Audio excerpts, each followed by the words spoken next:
As pessoas não têm noção. Quantos militantes o MPLA perdeu quando João Lourenço chegou ao poder? Porque o João Lourenço degradou a vida social, promoveu o desemprego. Nós estamos a ver famílias a ocuparem balde de lixo ou contor de lixo. Isso é consequência. Então um militante que antes tinha o seu negócio, hoje está desempregado, é mais do MPLA. Mas fala-se que o João Lourenço encontrou os cofres vazios. Mas ele veio de férias, estava onde? Ele sempre foi do MPLA. Porque se for analisar a sua governação, quando chegou ao poder, aniquilou a classe empresarial. João Lourenço matou a classe média, entende? Quando você mata a classe média, 2 anos, você contém um negócio, podia ir para o Dubai, comprar um carro, vens aqui. Nós tínhamos as nossas missas, certo? As missas, no bom sentido. João Lourenço matou a economia nacional. E nós temos amigos, eu tenho amigos empresários com quem eu sento, lamentam. Durante essa sua campanha de modo a mobilizar que as pessoas votem, né, se registrem e votem, sentiste que as pessoas estão assim expectantes para participar desta manifestação? Não há muita vontade, tem que ser coerente, não há muita vontade. Porque é assim, ou seja, o voto que ele depositou a um partido político não mudou a sua vida, pelo contrário, degradou a sua vida social. Porque então, eu não votar tem que ser um voto, é abstinência. A abstinência não pode favorecer a um partido no poder. A abstinência é que eu não me reveja em um partido político que concorra às eleições. Então não pode pertencer a quem eu não me revi. Portanto, esse discurso também, nós às vezes temos vindo a legitimar a fraude, porque eu quando não voto, o voto vai para o MPLA. Não, a questão, quem compra as urnas? Como as urnas chegam aqui? Entende? Quem está na CNE? O Manico é membro do MPLA. Quem está no Tribunal Constitucional, que vai legitimar as eleições? Laurinda Cardoso foi membro do MPLA. Nós temos que contar os votos. O ativismo... Contagem de voto diferente da temos que ter. Sim, nós vamos acompanhar as eleições. Os ativistas? Mesmo a nível. Vamos acompanhar, mesmo a nível. Vocês terão acesso? Nós somos cidadãos. Vão criar somos cidadãos e vamos estar nas urnas. Vamos estar nós temos que participar. Eu, como ativista. Uma validação para tal. A validação é o seguinte: o que acontece? Eu costumo dizer. O que adianta ter alguém lá que não está com coração, não está com a vontade? É só mesmo para fazer número. É número. Nas ditaduras, você para manipular os resultados eleitorais, tens que ter número. É preciso fazer massa. Massa vai justificar a fraude eleitoral, entende? Rádio 20.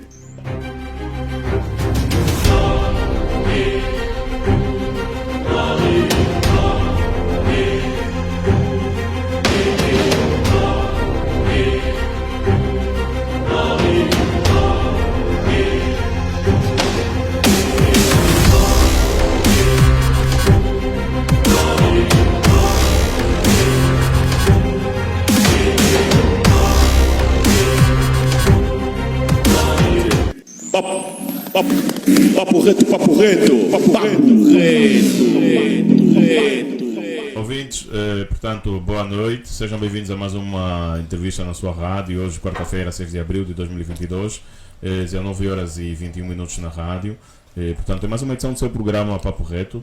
Hoje decidimos então aqui conversar com o nosso convidado que já está a ser visto nas imagens. Mas antes de ir à entrevista com o meu convidado, eu vou falar aqui do nosso parceiro, que é a Juez Angola, tá certo? Que é a agência de viagem. Isso é para você que quer viajar para Portugal, Estados Unidos da América ou qualquer outro país com embaixada em Angola e não sabe como tratar o seu visto. Não se preocupe que nós temos a solução, tá certo? A Juez Angola é uma agência de viagens que desde 2014 ajuda dezenas de famílias angolanas e não só a tratar vistos de turismo, estudo e saúde para diversos países no mundo. É verdade, eles fazem ainda vendas de bilhetes de passagem, seguros de viagem, reservas de hotéis e muito mais, tá bem? Não perca tempo e visite já a agência Juez Angola, na Marginal Luanda, entre o Hotel Presidente e Diamante. Ou ligue mesmo já. Ligue já você quer viajar e quer adquirir um visto. Ligue para o 945 839585 945-83-9585 ou 991-726043 991-726043 ou procure ou entre em contato com a Juez Angola através do www.grupojuezangola.com assim que está correto, www.grupojuezangola.com. Agência de viagem e turismo, o parceiro da Rádio 20. Eu tenho muito gosto em trabalhar com eles porque são competentes. Você está a ver aí nas imagens a A Jéssica Pitbull foi lá, conseguiu também o seu visto, o seu passaporte carimbado com visto. Entre em contato já com a Joes Angola. Deixa-me então também falar aqui da Cucoba Car Center. Esta empresa está conosco também aqui há um bom tempo. Eles prestam serviços de renta-car. E mais do que isso, até inclusive, isso é para você que vai casar-se, tá certo? Você que vai casar-se e pretende então ter um carro decorado, um carro personalizado, eles oferecem-lhe, e acompanhado já de um motorista. Tá certo? Então você que vai casar, quer uma viatura personalizada, eles dão-lhe esta viatura personalizada com motorista. Eles prestam também serviços de renta-car, prestam serviços também, eles apoiam questões fúnebres, eles fazem reboque de viatura 24 horas também e muito mais. Fale já com a Cucoba Car Center através do 923788601, 923-788601 ou 923-730444. 923-730444. Cucoba Car Center é a melhor renta-car de Angola. Ouvintes, muito obrigado então, portanto, por estar aí do outro lado. Entrem mesmo em contato com os nossos parceiros. Deixa-me também aqui agradecer o meu convidado de hoje, o meu convidado do dia. Portanto, desde já, muito obrigado pela sua presença. Tá certo? Jerônimo Cissa está aqui na Rádio 20 para então podermos conversar assuntos relacionados ao país. Obrigado, Jerônimo, pela sua presença aqui na rádio. Seja bem-vindo novamente. Muito obrigado, Rádio 20, a todos os nossos internautas que nos acompanham. Portanto, é sempre uma honra estar aqui para que juntos possamos partilhar reflexões em torno da realidade social, econômica e política de Angola e, quiçá, do mundo, né? Portanto, é sempre uma honra na medida em que eu nunca saí daqui. Yeah. É verdade, é verdade. Sempre muito pausado, muito calmo, mas está a acompanhar as situações que estão acontecendo no país. Pois, como cidadão que faz a leitura sociopolítica constante de Angola e do mundo, e percebi a importância da política na vida das sociedades e fundamentalmente das populações, dos cidadãos, então nunca mais quero estar fora da política. Porque a política define o curso da minha vida.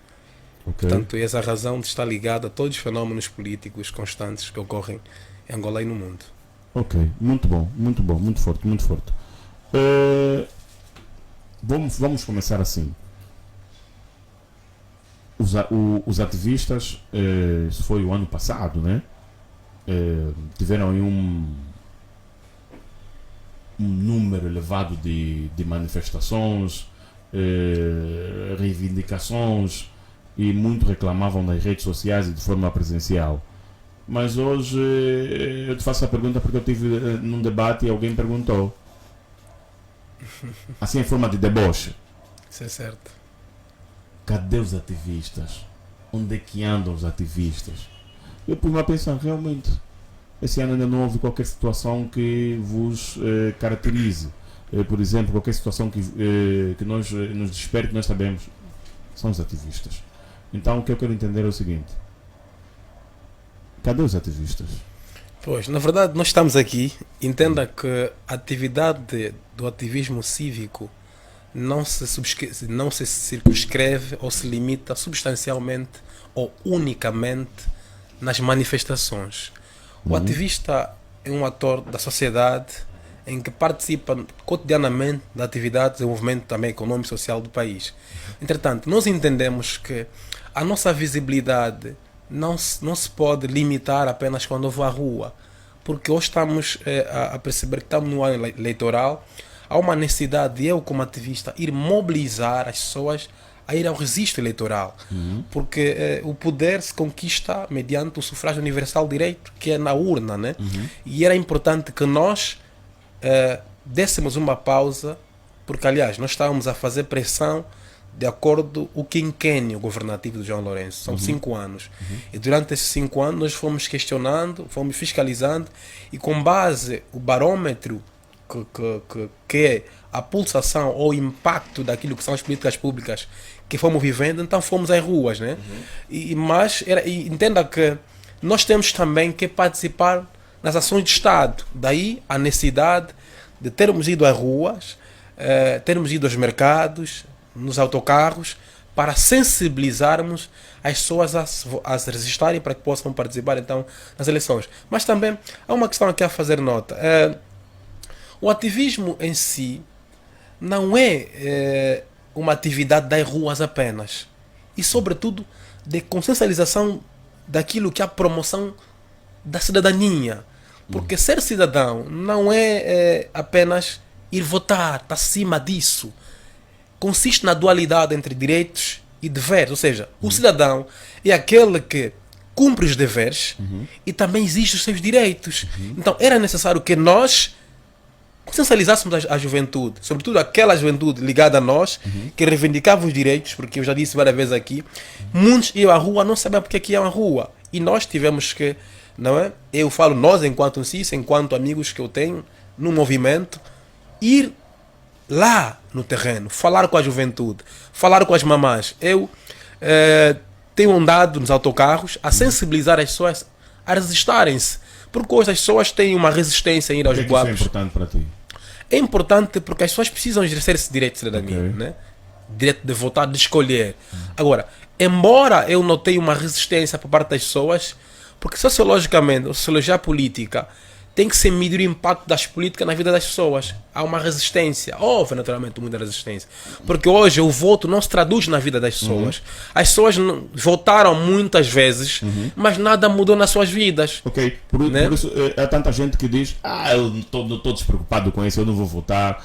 Ainda mesmo depois de lhe informarem que o voto, ele não se fazendo presente para votar, o voto dele reflete-se no partido no poder. Não quero saber. Ou seja, as pessoas já estão mesmo assim, não querem... Sim, mas também essa narrativa de que os votos se refletem no partido no poder já está a legitimar a fraude.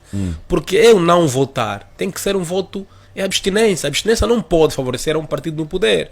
A abstinência é que eu não me revejo em nenhum partido político que concorra às eleições. Então não pode pertencer a quem eu não me revi. Portanto, esse discurso também, nós às vezes temos vindo a legitimar a fraude, porque eu quando não voto, o voto vai para o MPLA. Não, o voto é demonstração de simpatia, não é? E sobretudo uma opção que eu faço a um partido político mediante aquilo que eu sou projeto de governação.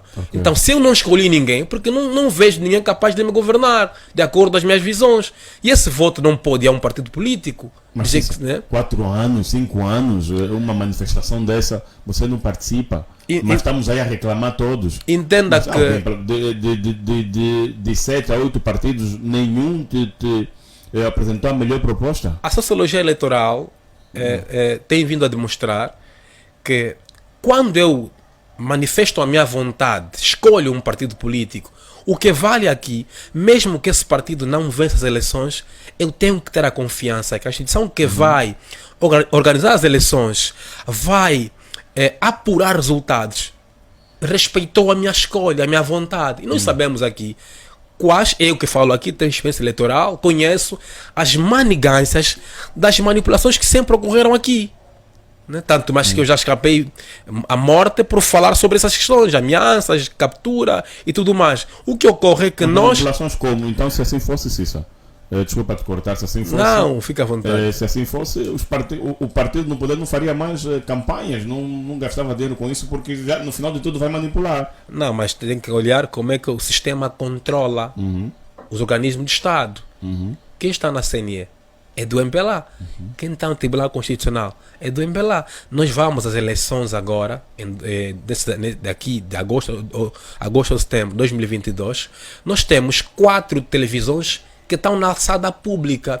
E se olhar a publicidade gratuita que se faz na promoção de obras do MPLA, que nós nunca vimos, porque o MPLA sempre desde o princípio do ano, Angola avante, Angola avançar, mas isso não tem impacto, percebe? Portanto, o que ocorre aqui é que quem compra as urnas é a Indra, contratada mediante um conflito. A Indra, este talvez é a terceira legislatura, né? Ou a terceira eleições que ele vai participar. A quarta eleições, 2008 e 12 e 17 participou. Essa Indra tem peias corruptivas. E nós vimos como é que a Indra foi processada por questões de fisco na Espanha. Percebe? Então a questão, quem compra as urnas? Como as urnas chegam aqui? Entende? Quem está na CNE? O Manico é membro do MPLA. Quem está no Tribunal Constitucional, que vai legitimar as eleições, Laurinda Cardoso, foi membro do MPLA.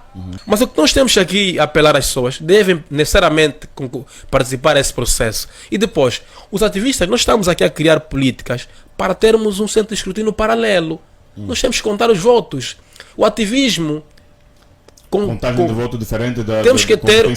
Sim, nós vamos acompanhar as eleições. Os ativistas? Mesmo a nível... Vamos acompanhar, mesmo a nível... Vocês terão acesso? Nós somos cidadãos. Vão criar somos cidadãos e vamos estar nas urnas. Nós temos que participar. Eu, como ativista. Uma validação para tal. A validação é o seguinte: o que acontece? Eu costumo dizer, já várias vezes disse isso no partido da oposição. Grande parte do delegado de listas que vão em nome dos partidos políticos vão acompanhar esse processo com o objetivo de ter uma recompensa pecuniária, ter um dinheiro. E nós queremos ter eleições fiscalizadas, temos que ter pessoas, delegados com convicção de Estado, que naturalmente pautem pelas eleições com lisura e transparência. E para isso, embora o centro de escrutínio hoje é nacional, tem que fazer aqui o apuramento nacional, mas a partir das urnas, das assembleias, das mesas de voto, nós temos que despoletar mecanismos no sentido de acompanharmos o processo. Então o ativismo não é apenas ir à rua. Não, mas poderão ser impedidos para tal. Não há impedimento nenhum. Se acompanhar na Zâmbia, houve centro de escrutínio paralelo. Nós temos que evoluir para ali. Entende, meu irmão? Primeiro é que todos os anos que há eleições, vai acompanhar daqui a pouco, o MPLA atualiza a sua base de dados. Por entenda que os cadernos eleitorais são feitos mediante a base de dados do MPLA. Entende? O MPLA todos os anos apresenta a sua base de dados eleitoral. E com base a sua base de dados eleitoral é que se faz os cadernos eleitorais. Entende? Então quero também aqui aproveitar. Os partidos políticos da oposição também devem atualizar a sua base de dados. Porque durante muito tempo, cidadãos conscientes que desgovernados durante 46 anos abandonaram o MPLA. Mas esses cartões nunca foram deitados pelo MPLA, continuam lá. Nunca, as pessoas não têm noção quantos militantes o MPLA perdeu quando João Lourenço chegou ao poder. Porque o João Lourenço degradou a vida social, promoveu o desemprego. Nós estamos a ver famílias a ocuparem balde de lixo ou contor de lixo. Isso é consequência. Então um militante que antes tinha o seu negócio, hoje está desempregado, é mais do MPLA. Mas fala-se que o João Lourenço encontrou os cofres vazios. Mas ele veio de férias, estava onde? Ele sempre foi do MPLA. Não é um forasteiro que era da UNITA e foi lá no MPLA. Ele é do MPLA. O João Lourenço não é pobre. Mas fala-se também que muitas vezes entre eles não há união. No MPLA nunca, mas corruptos vão ser unidos. Existem ilhas. É normal entre humanos, mas dentro do MPLA, pessoas que entendam só, o João Lourenço é aplaudido por cidadãos com cérebros anestesiados. Porque se for analisar a sua governação, quando chegou ao poder, aniquilou a classe empresarial. João Lourenço matou a classe média, entende? Quando você mata a classe média, nós antes, você com teu negócio podia ir para o Dubai, comprar um carro, vens aqui. Nós tínhamos as nossas minchas, certo? As minchas, no bom sentido. João Lourenço matou a economia nacional. E nós temos amigos, eu tenho amigos empresários com quem eu sento, lamentam, entende, mano? Nós temos hoje um país onde temos apenas o top, que são os políticos, e a pobreza, que é a classe média, hoje não existe. Porque aqueles que geravam emprego, ele os perseguiu como se ele fosse inocente. Mas no MPLA não existe alguém que não é corrupto. Mesmo que não a governou, é um corrupto ideológico, porque ele apoia um sistema que é corruptivo, que saqueia, comete genocídio social. Então quando você apoia a podridão, você é podre. Não, eu sou diferente. Não, você é podre. Porque você não pode estar sentado numa fossa quando você não suporta o cheiro. Percebe? E nós temos esse problema. Não, eu sou coerente. Não. Você quando está num sistema que não funciona, você não funciona. Porque tens que mudar os paradigmas. Percebe? Então é nessa perspectiva. Né? Ok. Nós vamos também voltar para aí. Mas eu queria aproveitar para não ficarmos muito distante. Tão rapidamente, só que respondas. Durante essa sua campanha de modo a mobilizar que as pessoas votem, né, se registrem e votem, sentiste que as pessoas estão assim expectantes para participar desta manifestação? Não há muita vontade, tem que ser coerente, não há muita vontade. Porque é assim, noutrora, por analfabetismo político ou ignorância política, as pessoas pensavam que as promessas que o MPLA vende, porque o MPLA vende esperança. Todos os anos o MPLA estimula a psique. A estrutura psicoemocional te vendendo esperança. O que o MPLA faz? O MPLA cria fome. para que o discurso da comida, da baixa do preço, tenha relevo na vida das pessoas. O jovem que está desempregado, quando ele ouvir que em 5 anos vamos criar emprego, ele ativa a psique e te vende embuste. E durante esses anos, o povo foi votando. Não há expressão desse voto na sua vida. Ou seja, o voto que ele depositou a um partido político não mudou a sua vida. Pelo contrário, degradou a sua vida social. Então hoje... Os jovens não olham, não pensam nisso. Olha, eu não sei se João Lourenço, enquanto presidente do MPLA, tivesse a coerência de perceber ou ler os fenômenos sociais e políticos de Angola, perceberia que muitos estudantes, muitas pessoas que ele vê lá são ameaçadas, sobretudo noutras províncias. Noutras províncias, os estudantes são retirados da escola para ir na atividade do MPLA, porque ali é uma lista para apontar, entende? Sim, mas... Em tempo de aula? Em tempo de aula. Vimos aí onde ele foi, no CUNEN, anularam as provas. Quer dizer, os estudantes são ameaçados para ir lá, porque o estudante ainda, infelizmente, foi domesticado politicamente, é ameaçado. Mas não há aquela demonstração. E vimos aqui em Luanda, muitos são pagos para irem aos comícios, porque está com fome, recebe 1.000, vai lá passar e depois sai. Então, não há aquela simpatia mesmo. Mas porque o que adianta ter alguém lá que não está com o coração, não está com a vontade? É só mesmo para fazer número. É número. Nas ditaduras, você para manipular os resultados eleitorais tens que ter número. É preciso fazer massa. Massa vai justificar a fraude eleitoral, entende? É isso que está em causa. Mas não, se for por vontade própria, um jovem sem consciência não vai nesse ato. Sabe por quê? Porque, mano, você grita viva a um elemento que está numa sombra, tem bochechas, né? Você em casa não tem nada, grita viva, depois chega em casa, tá a ver para comer cota. Não tem arroz aqui, não tem arroz, não tem fuja aqui. Tá na esperança de ter, não, mas é assim, não se come esperança. Você não pode ir a um mercado e dizer, não, eu tenho esperança, sou jovem, tenho futuro, quero pão. Querem dinheiro, entende? Okay. Você não pode ir a um supermercado, eu quero arroz, porque não, sou futuro da manhã. E sabe perfeitamente, nós antes éramos o futuro da manhã. Você é futuro da manhã, mas... Epa. Já não pode ser. Por quê? Porque hoje a juventude não é fácil de sonhar. É fácil de tornar os sonhos em realidade. E nós, o MPLA, degradou o nosso futuro. O jovem angolano não tem medo do seu futuro? Claro, nós temos mais futuro. Nós já não temos futuro, nós só vemos o presente. Um rapaz que está a estudar de 17 anos, 18, já começa a pensar o futuro da Angola já não pode passar pelo MPLA. Sabe por quê? É assim. É preciso que nós percebamos. E nós temos essa confusão em Angola, fundamentalmente por parte do João Lourenço. E estamos a vê-lo ali a fazer esse disparate enquanto estadista, né? É preciso percebermos a diferença entre Estado e governo. O Estado tem 3 funções: executivo, legislativo e judiciário. Dentro do Estado, onde está o executivo, que resulta de um partido político que concorre às eleições, que vence as eleições mediante o sufrágio universal direito, que é o voto, né? Só que quando você estiver a receber a túnica de Estado, ou seja, do Estado, você tem que ficar fora do governo e vice-versa. O Estado é o poder político, desculpa, o governo é o poder político legitimado na urna, ok? Esse poder político, enquanto governo, tem a missão de fazer a direção política, econômica e social do Estado, o próprio governo. E quando se está nas vestes do governo, não se pode usar as vestes do Estado, entende? Okay. O João Lourenço foi a CUNEN inaugurar aquelas valas para água, que eu vi ali todo entusiasmado, né? Mas depois tirou o casaco, a túnica do chefe de Estado e começou a fazer atividade do governo enquanto militante do MPLA. Entende? Ali não está o problema. Mas aproveitou fazer campanha? Não, ele foi com dinheiro do Estado. Okay. Os aviões que pagaram só bilhões que não se deu de imposto de diamante. Ele tem que voltar em Luanda.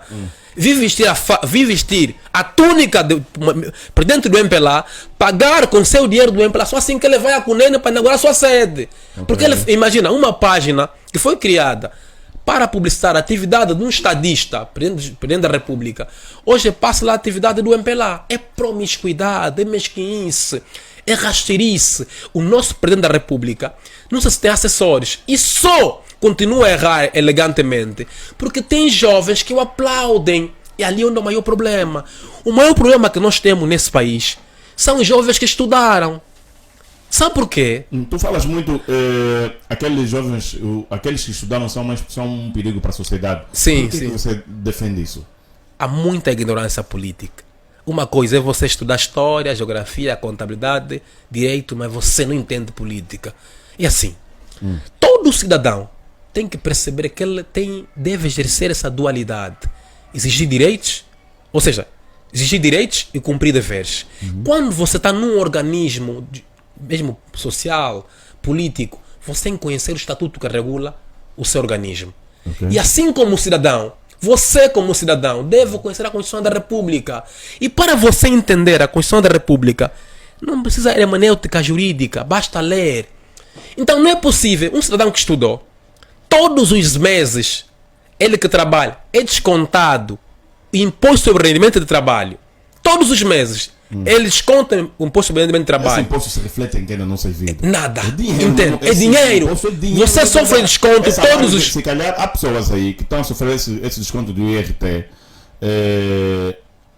É desconto de salário de Chefes de pessoas. família, pois. É verdade. Olha, só para dizer, há pessoas que estão a sofrer esse desconto. Por aí, esse desconto, esse IRT, há pessoas que estão a sofrer esse desconto no montante de 200 mil, 300 Acontece, mil. de acordo com o salário. Imagina agora, né? Por exemplo, nós temos cidadãos que pagam imposto todos os meses. O Estado recebe esse dinheiro. Do seu suor, recebe esse dinheiro. Contribui para esse Estado, né? Quem está a gerir o Estado deve também ter obrigações para mim. O Estado aumentou, atualizou a base tributária, alargou a base tributária. Hoje até o imposto sobre rendimento de trabalho, que é o IRT, incide sobre o salário líquido, sobre o subsídio de férias, sobre o subsídio de Natal. Todos os meses, o cidadão lê descontado o imposto sobre rendimento de trabalho, que é o IRT. Todos os meses. Se você for a calcular durante o ano quanto é que você deu ao Estado, estou a falar Estado enquanto todos nós, né? O dinheiro para nós. 100 mil, quase 200 mil Pois, em mas, função do salário. mas agora, quem gera o Estado é o governo, é que gera o nosso dinheiro. Nós todos não é? Você dá o dinheiro ao governo Isso. para que possa cumprir o seu programa de governação que prometeu mudar a sua vida. Sim. Agora eu lhe pergunto, você como cidadão que estudou, que é doutor, que fala bonito, muito importante e porém, todavia, contudo, você descontado o imposto todos os meses.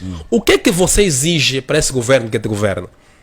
Que dirige o Estado, que gera o teu dinheiro. Você não tem saúde, você não tem educação, não há emprego para a juventude, você não tem... Você é um jovem que paga impostos, que paga a taxa de circulação, não tem estrada. Se você não pagar o seguro, o polícia te prende. Quando você acidenta, o teu carro fica em casa, a seguradora não está a pagar. Mas você que estudou, você não reclama. Porque você tem cérebro anestesiado. Você é acadêmico que foi formado só para trabalhar. Você não foi formado para perceber a importância daquilo que é os meandros políticos. Porque uma coisa é você fazer política partidária. Uma coisa é você ser cidadão apolítico. Todas as decisões de uma sociedade são políticas. O preço do pão é política. A água é política. Ok? Ok. Quando você chove, cai a chuva, as pessoas morrem. Faltou decisões políticas para resolver o problema.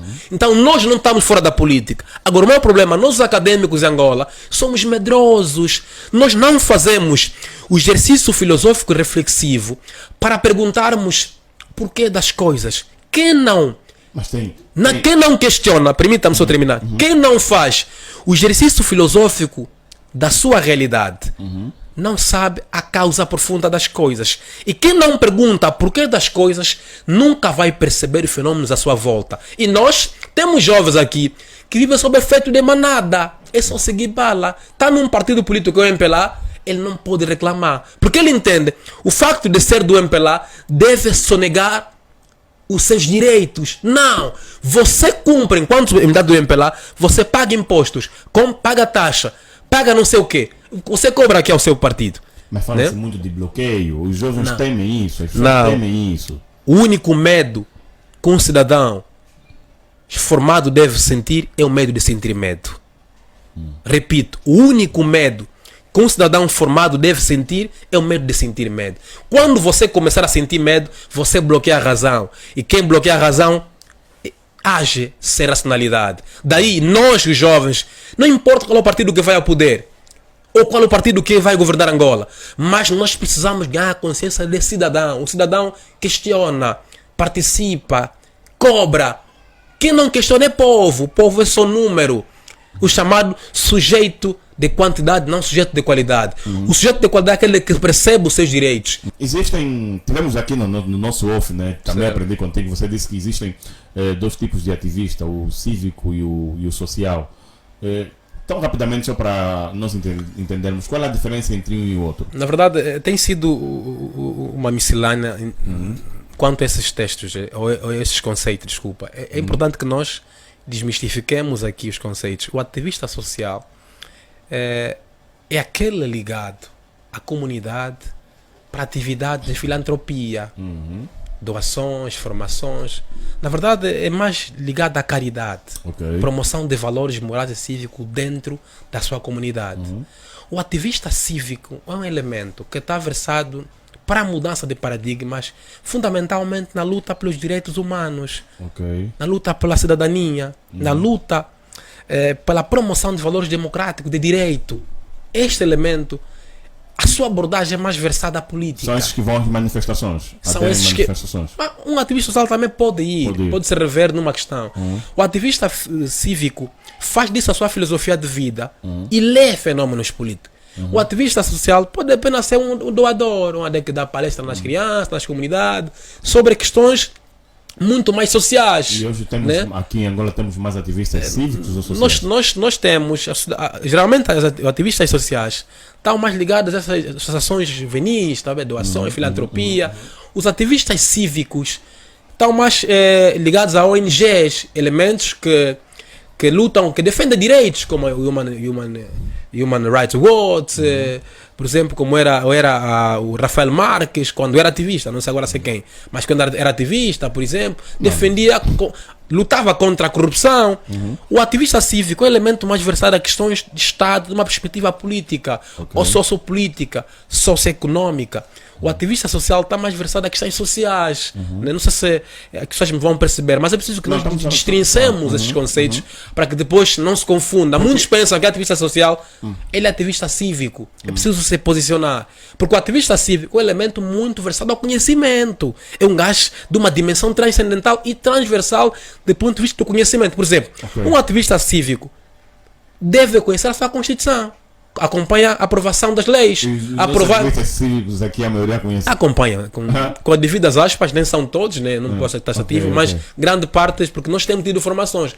O ativista social pode não conhecer o orçamento do seu município, o orçamento geral do Estado. Mas também voltado para ações filantrópicas, sociedade, palestra para crianças, com todo o respeito que é devido. Todos nós somos úteis à sociedade, mas é preciso que nós distrincemos aqui os papéis de cada um. Dentro dessa definição, consigo entender que temos mais ativistas cívicos do que sociais. Sim, porque as pessoas dizem muitas vezes que você é ativista, mas ativismo não é só isso. Ativista é ir a determinados sítios para doações. Não, eu não preciso. Mas na verdade você tem um único lado. Agora o que eu quero entender é o seguinte: muitos se calhar não sabem que são ativistas cívicos.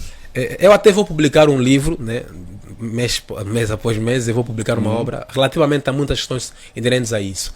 É importante que nós destrincemos, desmistifiquemos, percebamos, porque não podemos exercer um papel que não entendemos. Daí é o que eu dizia, você não pode defender os direitos que não conheces, entende? É preciso que nós percebamos o que é que nós estamos a lutar, qual é a causa, por quê? Porque depois você, imagina, os adecos, por exemplo, tem elementos que estão nas comunidades, que limpam as ruas, que trabalham, né, que ajudam as comunidades. Esses são ativistas sociais. Eu posso não limpar a rua, mas defendo direitos humanos daquele que limpa a rua. Luta pela corrupção, pela má governação. Daí o ativista cívico é mais perseguido que o ativista social. Nessa perspectiva. Ok.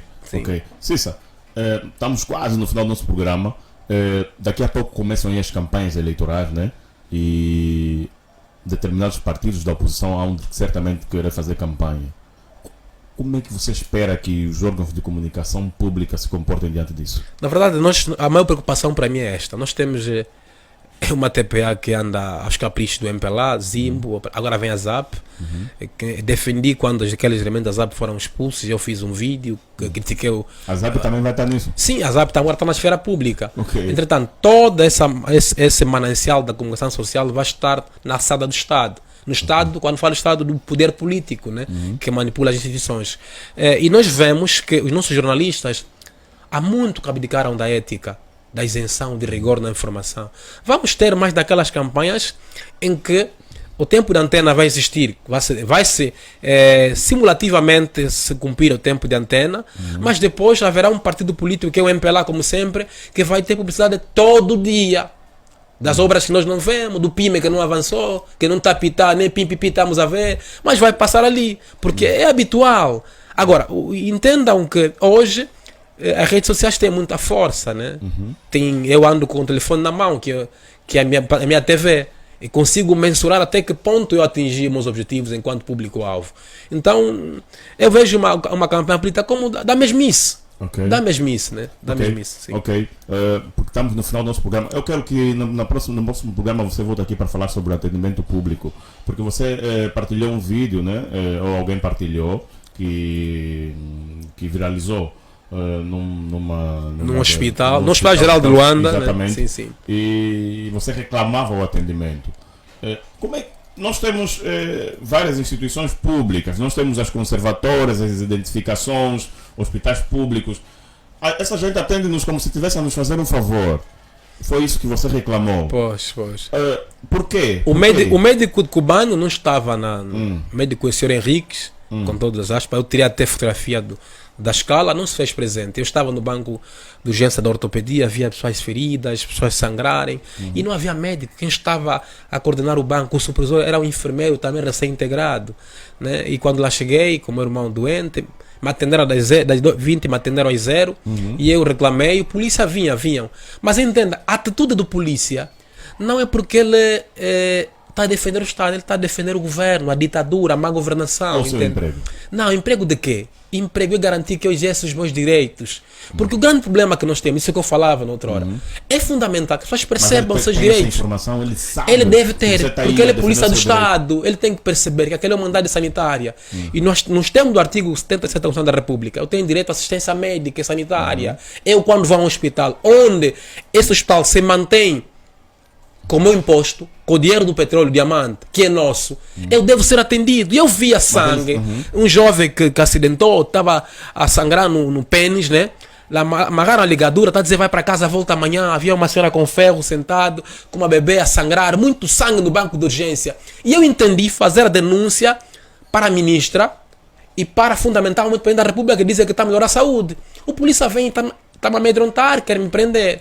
Mas entende, eu sinto pena do polícia, porque ele foi educado a ser um polícia trungungueiro, um polícia arrogante, porque entende que para sonegar os meus direitos deve ir com arrogância. Só que eu já não temo a morte, eu já não temo cadeia. Agora, se por pensar diferente, por defender os meus direitos, vou morrer, eu que morra, mas eu não posso parar de defender os meus direitos. Aliás, eu não sou acadêmico para usar fato, para falar portanto, eu sou acadêmico para exercer os meus direitos. E para isso, por isso dali a minha intervenção com a polícia, mas depois os médicos apareceram, o polícia teve que sair envergonhado, infelizmente, porque ele está exercendo uma função que nem domina, que não sabe o que é a polícia do Estado, pensou que é a polícia do MPLA, e deu como se deu, né? Ok. Sim. Entrevista terminada, mas tens aí um minuto para, okay. Se não tiver tudo dito, tens aí um minuto para dizer alguma coisa rápida. Pois, nós estamos num clima, a chamada, há um filósofo camaronês, o Achille Mbembe, falava da necropolítica, a política da gestão das mortes. E nós estamos num momento em que estamos num clima muito pesado em Angola. Estamos com necropoder, que aparece sempre pessoas mortas nas ruas. Muitas das vezes a George Gapen, também um filósofo italiano, dizia que cria-se o estado de exceção para se matar livremente. Ou seja, nós estamos num ambiente em que a nossa saúde, os bandidos criados aqui para assaltarem, para matar pessoas, é uma forma de legitimar mortes encomendadas. Nós ativistas somos presos, somos ameaçados constantemente. Mas o ativista não pode ser um perigo. O maior perigoso é quem governa mal.